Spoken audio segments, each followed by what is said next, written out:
Welcome, and thank you for joining us for another journey into the past. Tonight, as the world outside grows quiet, we will embark upon a historical narrative designed to guide you into a restful sleep. We're traveling back to a time of profound change, a period often referred to as the early Middle Ages, to explore the life and legacy of a figure whose name echoes through the centuries: Charlemagne. Our story is one of conquest, conversion, and the conscious effort to create a new kind of empire from the remnants of the old. Our journey begins not with Charlemagne himself, but with the foundations upon which he would build. We'll first gently explore the twilight of the Merovingian dynasty, the long-haired kings who ruled over the Frankish kingdom before him. These kings, though their bloodline was ancient and their titles grand, had, by the 8th century, become little more than figureheads. Power had slipped from their grasp and into the hands of the mayors of the palace, the majordomos, who were, in effect, the true rulers. We will drift through the slow, almost imperceptible shift of power, a political drama that unfolds over generations, setting the stage for the arrival of the Carolingians. As we move forward, we'll encounter Charlemagne's grandfather, Charles Martel, a name that means Charles the Hammer. We will spend a moment in the year 732, a pivotal moment in European history. As we consider the Battle of Tours, it was here that Martel's Frankish forces turned back a raiding party from the Umayyad Caliphate, a victory that many historians credit with halting the northward expansion of Islam into Western Europe. This victory not only secured the borders of the Frankish kingdom, but also cemented the Carolingians' place as the defenders of Christendom, a role that would be fully embraced by Charlemagne. The narrative then brings us to Charlemagne's father, Pepin the Short, the first of the Carolingian line to be crowned king. We will explore how Pepin, with the support of the papacy, deposed the last Merovingian king, a quiet coup that brought a new dynasty to power. This act forged a powerful and enduring alliance between the Frankish rulers and the Church of Rome, a partnership that would define Charlemagne's reign and the very future of Europe. Our main story, of course, is that of Charlemagne, whose reign from 768 to 814 CE is a tapestry woven with military campaigns, cultural revival, and administrative reforms. We will trace the arc of his life, from a young king inheriting a fractured kingdom to the undisputed ruler of a vast empire. We will follow his military campaigns as he expanded his kingdom's borders in every direction, into Saxony, Lombardy, Bavaria, and beyond. These were not just wars of conquest, but also of conversion, as the Christian faith was spread, often by the sword, to pagan peoples. We will then turn our attention to the heart of his empire, his palace at Aachen. Here, we'll explore the Carolingian Renaissance, a period of renewed interest in classical learning, art, and literature. Charlemagne, though perhaps not a great scholar himself, was a great patron of the arts and sciences. He gathered around him the most brilliant minds of his age, scholars like the Anglo-Saxon monk Alcuin of York. We will consider the palace school at Aachen, where the foundations for medieval education were laid, and the scriptoria, where monks painstakingly copied and preserved ancient texts, ensuring that the knowledge of Rome and Greece would not be lost to time. Finally, we will arrive at the most famous moment of his reign, Christmas Day, 800 CE. In the ancient Basilica of St. Peter in Rome, Pope Leo III placed a crown upon Charlemagne's head, declaring him Emperor of the Romans. This single act created the Holy Roman Empire and symbolically linked the new Frankish power with the glory of ancient Rome. We'll explore the meaning of this moment, its profound implications for the relationship between secular power and the papacy, and its lasting impact on the political and cultural landscape of Europe. As we prepare to begin this journey, let us simply breathe. Let the worries of the day recede. Our path through the history of Charlemagne and the Carolingian Empire is a gentle one, unhurried and peaceful. We'll move slowly, calmly, with a sense of wonder, allowing the details of this long-ago world to settle in your mind as you drift toward a deep and restorative sleep. Let the past become a lullaby. As the mists of the late 7th century begin to clear, we find ourselves in the twilight years of a dynasty that once ruled with absolute authority over the Frankish kingdom, the Merovingians. Their founder, Clovis I, had united the Frankish tribes centuries before, a powerful warrior king whose conversion to Catholicism had secured the support of the Roman Church. For generations, his descendants, the long-haired kings, reges crinit as they were known, had ruled with a certain mystique, their uncut hair a symbol of their sacred power. Yet, as our narrative begins, this power is a mere shadow of what it once was. The Merovingian kings, increasingly known as the rois faineants, or do-nothing kings, have retreated from the day-to-day business of governance. They reside in their villas, engaging in lavish pursuits and dynastic squabbles, while the true levers of power have slipped from their hands. The void left by the king's Mero in action was not a vacuum for long. It was filled, slowly but surely, by the most powerful nobles in the kingdom, the mayors of the palace, majordomos.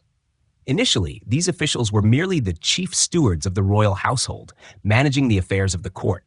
But over the generations, they accumulated immense power, commanding the army, dispensing justice, and controlling the royal treasury. By the early 8th century, the office of mayor of the palace had become hereditary in one particular family, the Carolingians. We are now drifting through a world where political reality and symbolic tradition are at odds. The Merovingian king still holds the title, but the Carolingian mayor holds the power. We see a landscape of powerful magnates and a fragmented kingdom, where local loyalties often outweigh loyalty to the distant, powerless king. To an observer of the time, the slow decay might have seemed like the inevitable end of a once great kingdom. Yet, within this decline, the seeds of a new order are quietly germinating. This period, though seemingly chaotic, is a crucial prelude to Charlemagne's reign. It is within this context of decentralization and fragmented authority that the Carolingians learned to govern and to fight. The Merovingian kings were still paraded before their people on ox carts, a theatrical display of a power they no longer possessed. Their reign was a symbol, an empty vessel waiting for a new authority to fill it. The Carolingian mayors, meanwhile, were building the very infrastructure of a new state, one campaign and one administrative decision at a time. The Carolingian family's ascent was a deliberate, patient process. It was a gradual appropriation of power, a slow but steady consolidation of influence that ultimately made their takeover of the throne seem almost a foregone conclusion. The stage is set for a new chapter in the history of the Frankish peoples, one that will be defined by the ambition and strength of this rising dynasty. As we let the details of this transition settle in our minds, we can appreciate the quiet drama that unfolds, the subtle shift of authority that is a hallmark of historical change. The world is on the cusp of a new beginning, ready for a new dynasty to seize its destiny. The old order is fading, and a new one waits just beyond the horizon. We now move forward to the central figure of our second chapter, Charles Martel, the grandfather of Charlemagne. As we gently move from the fading Merovingian era into the ascendant Carolingian one, it is Charles Martel who truly cements the family's power and reputation. His name, Martel, meaning the hammer, was not given to him lightly. It was a testament to his brutal effectiveness on the battlefield and his unyielding will as a leader. Charles Martel's reign as mayor of the palace began in a period of intense civil strife. Following the death of his father, Pepin of Herstal, Martel had to fight his way to power against rivals within his own family. He emerged victorious, not just as the new mayor, but as the unquestioned military leader of the Franks. It was a hard-won authority, and he would use it to great effect, consolidating control over the entire Frankish kingdom. He conducted a series of campaigns, bringing rebellious territories back under Carolingian control and securing the kingdom's borders. But his most famous moment, the event for which he is remembered above all, occurred in the year 732. A large force of the Umayyad Caliphate, which had conquered much of the Iberian Peninsula, modern-day Spain and Portugal, crossed the Pyrenees Mountains and advanced into Frankish territory. This was not a war of conquest, but a large-scale raiding party intent on plundering the rich monastic lands of Gaul. The Umayyad forces, under the command of Abd al-Rahman al-Ghafiqi, were a formidable foe, battle-hardened and mounted on swift horses. Charles Martel gathered his forces to meet them. He understood the gravity of the situation and chose his ground carefully, positioning his army on a hill between the cities of Poitiers and Tours. His Frankish soldiers, primarily infantry, formed a tight phalanx, a shield wall that was difficult for the cavalry charges to break. For 7 days, the two armies faced each other, skirmishing and probing. Finally, the Umayyads attacked. The Battle of Tours was a bloody and chaotic affair. The Umayyad cavalry, with their swiftness and a rain of arrows, were a fearsome sight. But Charles Martel's men held their ground. The Frankish shield wall proved to be an impenetrable defense against the repeated charges. When the enemy lines faltered, a rumor that their camp was being plundered caused many Umayyad soldiers to retreat to protect their spoils.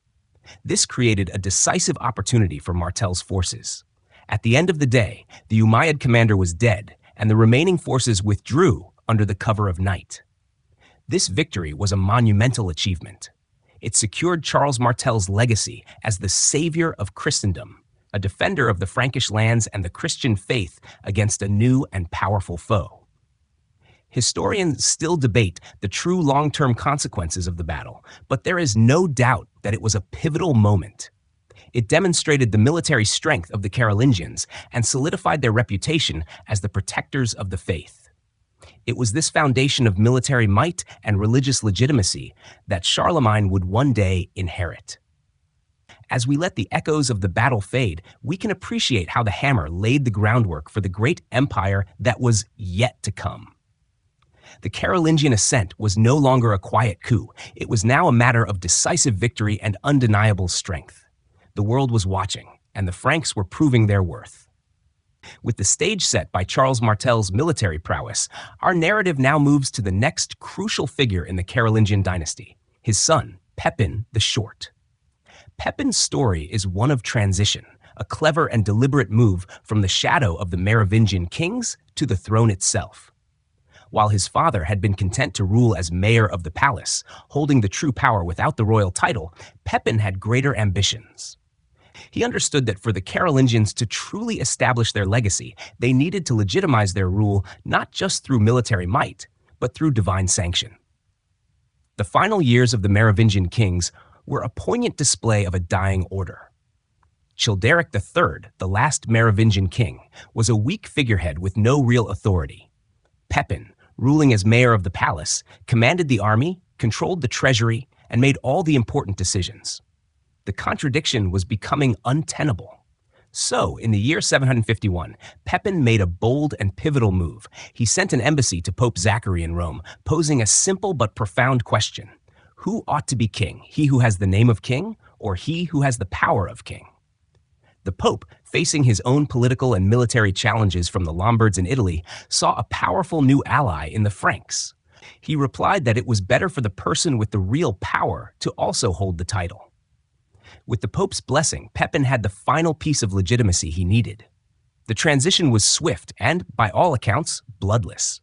Pepin summoned an assembly of the Frankish nobles. With their assent and the Pope's powerful endorsement, the last Merovingian king was deposed. Childeric III was tonsured, meaning his long hair, the symbol of his sacred authority, was cut off. He was then sent to a monastery, where he would live out the rest of his days, a symbolic end to his dynasty. Pepin the Short was then crowned king of the Franks. His coronation was a new kind of ceremony, steeped in Christian ritual. He was anointed with holy oil by Saint Boniface, a gesture that mirrored the anointing of the kings of ancient Israel in the Old Testament. This act was deeply significant. It elevated the king's position from a mere political leader to a chosen servant of God. It established a powerful new alliance between the Carolingian dynasty and the papacy, a partnership that would shape the future of Europe for centuries. This was the moment the Carolingian dynasty truly began. The bond was further strengthened when the new pope, Stephen II, traveled to Francia and personally reanointed Pepin and his sons, including the young Charlemagne, at the Abbey of Saint Denis. In return for this divine blessing and political support, Pepin marched into Italy and defeated the Lombards, a victory that would become known as the Donation of Pepin. He did not keep the conquered lands for himself, but instead granted them to the papacy. This land grant formed the basis of the Papal States, a powerful territory in central Italy under the direct rule of the Pope, solidifying the Church's temporal power. Pepin's reign, though shorter than his father's or his son's, was a period of incredible significance. He transformed his family from powerful but unofficial rulers into legitimate, divinely sanctioned monarchs. He created a new political and religious framework for the Frankish kingdom, a framework that Charlemagne would inherit and expand upon with extraordinary vision. As we let the details of this transition settle in our minds, we can appreciate the careful political maneuvering and the profound religious significance of a dynasty coming into its own. The stage is now perfectly set for the arrival of the great emperor himself. And so, we arrive at the heart of our narrative, the reign of Charlemagne. He inherited a stable and powerful kingdom from his father, Pepin the Short, in 768. Initially, he ruled alongside his brother, Carloman, but upon Carloman's sudden death in 771, Charlemagne became the sole ruler of the vast Frankish realm. At this point, the young king was not yet the legendary emperor. He was a pragmatic and ambitious monarch, ready to take the next step in his family's long ascent. Charlemagne's reign is defined by its almost constant state of warfare. For over 40 years, he led his armies on campaigns of conquest that dramatically expanded the borders of his kingdom. These were not just wars for territory, but often had a dual purpose: to secure the frontiers of his kingdom and to expand the reach of Christianity. The most prolonged and brutal of these conflicts was the conquest of the Saxons. The Saxons, a pagan people who lived to the northeast of the Frankish kingdom, were a constant threat, conducting raids into Frankish territory. Charlemagne's campaigns against them lasted for over 3 decades, a long and grueling series of battles and rebellions. The Saxons were a fierce and independent people, and their resistance was stiff. Charlemagne's approach was unyielding. He did not simply seek to defeat them, but to subdue them completely and forcibly convert them to Christianity. The campaign was marked by moments of extreme brutality, such as the massacre of Verdun in 782, where Charlemagne is said to have executed over 4,500 Saxon rebels. This uncompromising strategy, combined with the gradual establishment of Frankish strongholds and the appointment of counts and bishops, eventually broke the Saxon resistance and brought them into the Frankish fold. To the south, Charlemagne's ambitions led him into Italy. He responded to an appeal from Pope Adrian I, who was once again threatened by the Lombards. In 773, Charlemagne led his army across the Alps, a difficult feat in itself, and laid siege to the Lombard capital of Pavia. After a lengthy siege, the city fell, and Charlemagne deposed the Lombard king, Desiderius. He then, in an unprecedented move, declared himself King of the Lombards in 774. This victory effectively ended the Lombard kingdom and brought all of Italy, with the exception of the Byzantine-controlled south, under Frankish control. It also solidified the bond between the Franks and the papacy, a relationship that was now stronger than ever. His military expansion also extended into other areas. He conducted campaigns in Spain, a campaign immortalized in the epic poem The Song of Roland, though his efforts there were less successful and resulted in the creation of a small buffer zone known as the Spanish March. He also fought against the Avars, a nomadic people who occupied the lands of modern-day Hungary and Austria. The Avar campaigns were incredibly lucrative, as the Franks captured a vast treasure that had been amassed over generations. These constant campaigns were not just a display of military might, they were the very act of building an empire. Charlemagne was a tireless leader, often personally leading his troops on campaign. He was a master of logistics and strategy, and his armies were well organized and well equipped. He brought a sense of discipline and purpose to the Frankish military that had not been seen for generations. By the end of his reign, Charlemagne's kingdom had grown to encompass much of modern-day France, Germany, and Italy. He had forged a new superpower in Western Europe, a political entity that was a testament to his ambition and his enduring vision. As we let the details of these long campaigns settle in our minds, we can see the grand scale of his ambition taking shape, a new and powerful force emerging from the fragmented landscape of the early medieval world. Having forged a vast empire through military might, Charlemagne turned his attention to a different kind of conquest, the revival of learning and culture. This period, often called the Carolingian Renaissance, was an intellectual and artistic awakening that took place amidst the backdrop of political and military expansion. We find ourselves now not on a battlefield, but within the walls of Charlemagne's court at Aachen, his permanent residence and the administrative heart of his empire. Charlemagne himself, though a great warrior and administrator, was a curious and reflective man. He deeply regretted his own lack of formal education in his youth and was determined to ensure that his kingdom and his family would not suffer from the same deficiency. He recognized that a well-run empire required a literate and educated class of administrators and clergy. He also saw the need to preserve the religious and classical texts that were being lost and corrupted over time. To this end, Charlemagne began to gather the most brilliant scholars and intellectuals from across Europe. His court became a vibrant hub of learning, a place where minds from different backgrounds and traditions could meet and collaborate. The most influential of these scholars was the Anglo-Saxon monk Alcuin of York. Alcuin was a renowned teacher and scholar who became Charlemagne's trusted advisor and the head of the palace school at Aachen.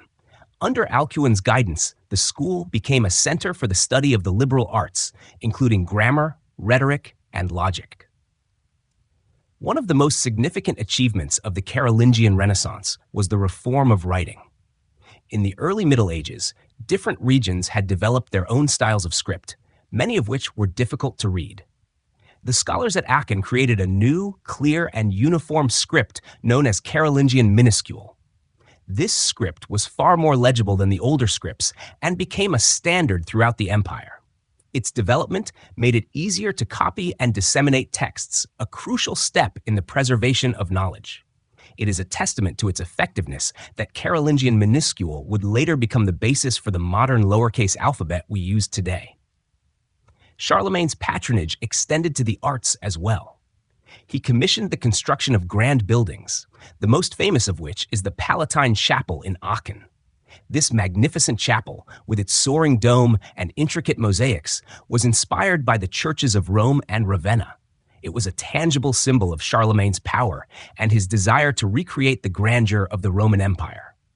The chapel also served as his personal place of worship and the site of his tomb. Beyond the palace, Charlemagne issued a series of decrees known as the Capitulary of Charlemagne that mandated the establishment of schools in cathedrals and monasteries throughout the empire. These schools were to educate not only future clergy, but also the sons of nobles and free men.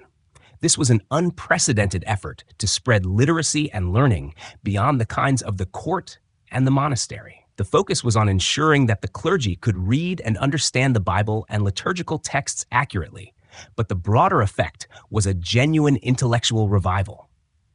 This Renaissance, though it would wane after Charlemagne's death, laid the groundwork for the intellectual flowering of the High Middle Ages.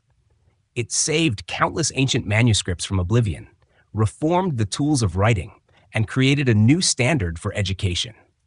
As we let the details of this intellectual revival settle in our minds, we can see how Charlemagne's vision extended beyond military conquest. He was building not just a kingdom, but a new culture, a new foundation for the future of Europe.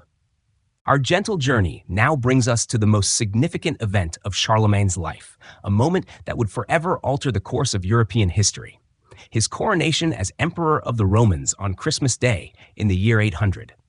This was not a pre-planned ceremony, but a moment of improvisation that had profound and lasting consequences. The setting is the ancient Basilica of St. Peter in Rome. Charlemagne had traveled to the city to settle a dispute involving Pope Leo III. The Pope had been accused of various crimes by rival Roman factions and had even been physically attacked. He had fled to Charlemagne for protection, and the Frankish king, acting as a judge, had presided over a synod that cleared Leo of all charges.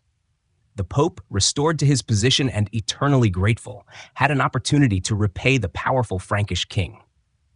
On Christmas morning, as Charlemagne knelt in prayer before the altar, Pope Leo III approached him. In a dramatic and unexpected gesture, the Pope placed a crown of gold upon Charlemagne's head. The Roman people, gathered in the basilica, erupted in acclamation, shouting, "To Charles, the most pious Augustus, crowned by God, great and peace-giving emperor of the Romans, life and victory." This moment was a powerful and symbolic act. It was a clear attempt to revive the glory of the Western Roman Empire, which had fallen over 3 centuries earlier. The coronation created a new political and religious entity, the Holy Roman Empire. The name itself is a testament to its dual nature, both holy, due to its anointing by the Pope, and Roman, in its conscious effort to evoke the legacy of the Caesars. The event had an immediate and complex impact. For Charlemagne, the title elevated him above all other kings and rulers in Europe. He was now seen as the successor to the ancient Roman emperors, the supreme secular ruler of Christendom. For the Pope, the act demonstrated the papacy's power to create emperors, a claim of authority that would be a source of tension and conflict between popes and emperors for centuries to come. The Byzantine Empire, centered in Constantinople, also saw the coronation as a direct challenge to its own claim as the sole heir to the Roman legacy, as they considered themselves the true continuation of the Roman Empire. Despite the grandeur of the title, Charlemagne himself was reportedly displeased by the manner of the coronation. His biographer, Einhard, claims that Charlemagne later said he would not have entered the church that day if he had known the Pope's intention. The reason for his displeasure is a matter of historical debate.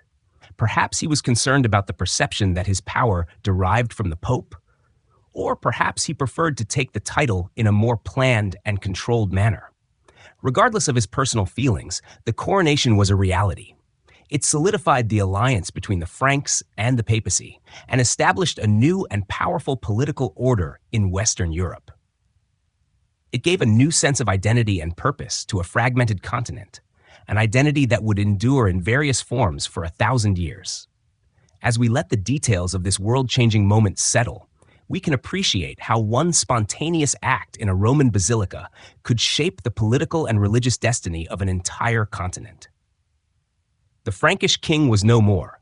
In his place stood a new emperor, a new Roman Augustus for a new age. Having achieved the title of emperor, Charlemagne's focus shifted from pure conquest to the complex task of governing his immense realm. His empire was vast, a mosaic of different peoples, languages, and legal traditions. He was determined to create a centralized administration that could effectively manage this enormous territory. His system of governance, while not as sophisticated as that of ancient Rome, was a remarkably effective solution for its time. At the heart of his administrative structure were the counts. These powerful noblemen were appointed by Charlemagne to rule over the different regions, or counties, of the empire. They were responsible for collecting taxes, administering justice, and raising armies for the king. The counts were essentially the king's representatives, and their loyalty was paramount. To ensure this loyalty and prevent them from becoming too independent, Charlemagne regularly moved them to different counties. But how did Charlemagne, from his court at Aachen, keep these counts in line and ensure they were carrying out his will? He created a system of royal inspectors known as missi dominici, or envoys of the Lord. These were pairs of officials, typically a count and a bishop, who were sent out to the different regions of the empire on an annual basis. Their job was to inspect the work of the local counts, listen to the grievances of the people, and ensure that the king's laws were being followed. They had the authority to punish corrupt officials and to directly report back to Charlemagne. This system was a brilliant mechanism for bridging the vast distances of the empire and maintaining a level of centralized control. Charlemagne also played a direct role in creating and standardizing laws. He issued a series of legislative decrees known as capitularies. These were essentially royal ordinances that covered a wide range of topics, from military organization to ecclesiastical affairs to judicial procedure. He also commissioned the writing down of the customary laws of the various Germanic peoples in his empire. This act of codifying existing laws was a way of bringing order and consistency to the legal systems of his diverse subjects. The economy of the empire was largely agrarian, centered around large estates known as villae. Charlemagne even issued a capitulary, the Capitulare de Villis, which provided detailed instructions on how these royal estates should be managed. It was a comprehensive guide that covered everything from farming practices to the management of livestock to the types of plants that should be grown in the gardens. This attention to detail speaks volumes about Charlemagne's approach to governance, a hands-on and practical style that extended from grand matters of state to the mundane details of agriculture. His court at Aachen was not just a center of learning, but also the administrative hub of his empire. It was here that Charlemagne received ambassadors, presided over assemblies, and made the decisions that shaped the destiny of his realm. The palace, with its sprawling complex of halls and chapels, was a physical manifestation of the empire's power and a symbol of its newfound stability. As we let the details of this administrative system settle in our minds, we can see how Charlemagne was not just a conqueror, but also a builder of institutions. He created a framework for governance that, while imperfect, provided a sense of order and unity to a continent that had been fragmented for centuries. He laid the foundation for the political structures that would define medieval Europe. As we draw closer to the end of Charlemagne's extraordinary life, our narrative turns to the final years of his reign and the legacy he would leave behind. After his coronation in 800, Charlemagne's final decade was a period of consolidation rather than conquest. He focused on strengthening the internal administration of his empire, holding assemblies, and ensuring the stability of his vast realm. He continued to be an active and powerful ruler, but the fire of conquest had largely subsided.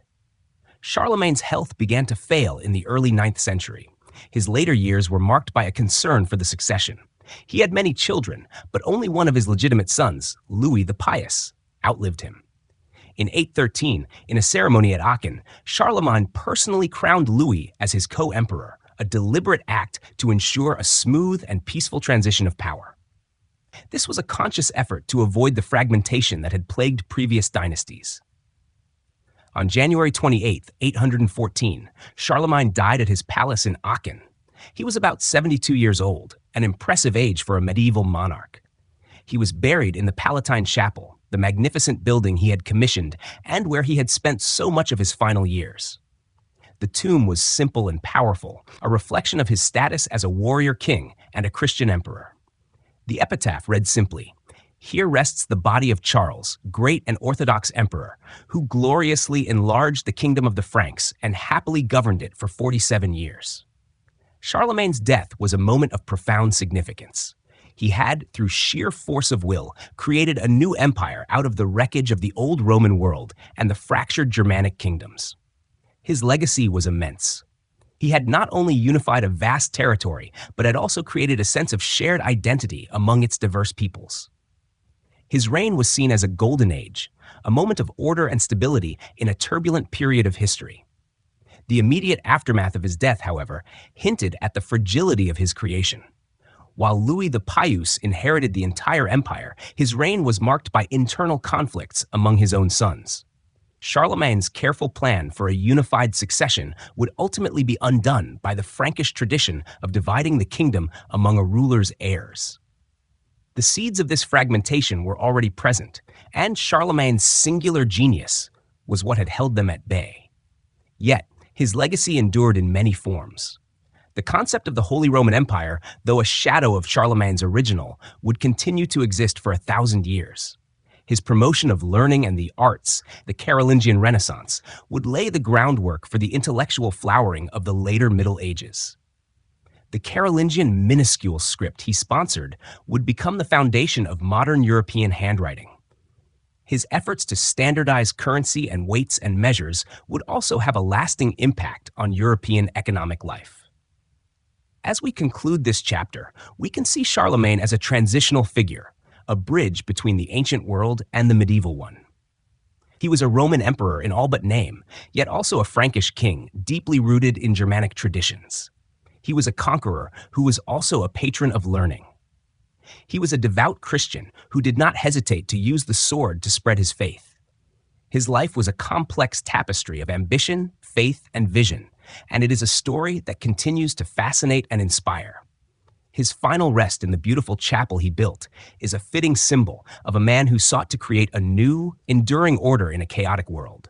Our final chapter, and our final destination on this journey, is the period immediately following Charlemagne's death, a time that saw the swift unraveling of his great empire. While Charlemagne had succeeded in holding his vast realm together through sheer force of will and military might, his successors lacked his singular vision and authority. This final section explores the division of the Carolingian Empire, a process that would ultimately give birth to the modern nations of France and Germany. Charlemagne's sole surviving legitimate son, Louis the Pious, inherited a unified empire in 814. He was a devout and well-educated man, deeply committed to the ideals of the Carolingian Renaissance and the Christian faith. However, he was not the charismatic warrior his father had been, and his reign was plagued by a series of civil wars among his own sons. This was the result of a fundamental conflict between the concept of a single, unified empire and the Frankish tradition of partible inheritance, where a father's lands were divided among his male heirs. Louis tried to solve this problem by issuing the Ordinatio Imperii in 817, which declared his eldest son, Lothair I, as the primary heir to the imperial title, with his younger brothers receiving subordinate kingdoms. However, the birth of another son, Charles the Bald, from his second marriage complicated matters and reignited the dynastic conflicts. The long and tumultuous reign of Louis the Pious and the constant fighting among his sons, Lothair, Louis the German, and Charles the Bald, paved the way for the empire's formal division. After Louis the Pious's death in 840, the brothers' conflict escalated into a full-blown war. Eventually, they realized that a military solution was not possible and that a partition of the empire was inevitable. The final act of this great historical drama took place in 843 with the signing of the Treaty of Verdun. The Treaty of Verdun was a landmark agreement that formally divided the Carolingian Empire into three separate kingdoms. Lothair I, the eldest son and former co-emperor, was given the title of emperor and a long, narrow strip of land known as Middle Francia. This kingdom stretched from the Low Countries through Burgundy and Provence to Italy. It was a diverse, geographically fragmented territory with no real internal cohesion. It would be a source of conflict for centuries to come, as its northern and southern halves were fought over by its more powerful neighbors. Louis the German received East Francia, the lands to the east of the Rhine River. This kingdom, composed primarily of German-speaking peoples, is considered the direct predecessor of modern-day Germany. Charles the Bald was granted West Francia, the lands to the west of the empire. This kingdom, with its strong ties to the Latin-speaking population of Gaul, is seen as the direct predecessor of modern-day France. The Treaty of Verdun was not just a political division, it was a cultural one as well. It solidified the linguistic and cultural differences between the French and German peoples, a divide that had been growing since the beginning of Charlemagne's empire. The Oath of Strasbourg, taken by Charles and Louis against Lothair in 842, is a remarkable example of this, as it was recorded in both early Romance and early German languages. The legacy of Charlemagne's great empire was now fragmented. His grand vision of a unified Christendom, a revival of the Roman Empire in the West, was over. What replaced it were three distinct kingdoms, each with its own trajectory. While the Carolingian dynasty would continue to rule in these new kingdoms for a time, their power gradually waned, giving way to new dynasties and the rise of local magnates. The fragmentation of power led to a new era in European history, one dominated by local lords and the decentralized power structures that we now call feudalism. As our story comes to a close, we can see the full arc of the Carolingian Empire, from its quiet beginnings in the shadow of the Merovingians to the immense power and cultural brilliance of Charlemagne's reign, and finally to its peaceful but definitive dissolution. The empire was a brilliant but temporary creation, a testament to the power of a single extraordinary individual to shape history. Its legacy, however, was anything but temporary. It gave rise to the foundational political and cultural identities of France, Germany, and Italy, and its influence can still be felt in the political and cultural landscape of Europe today.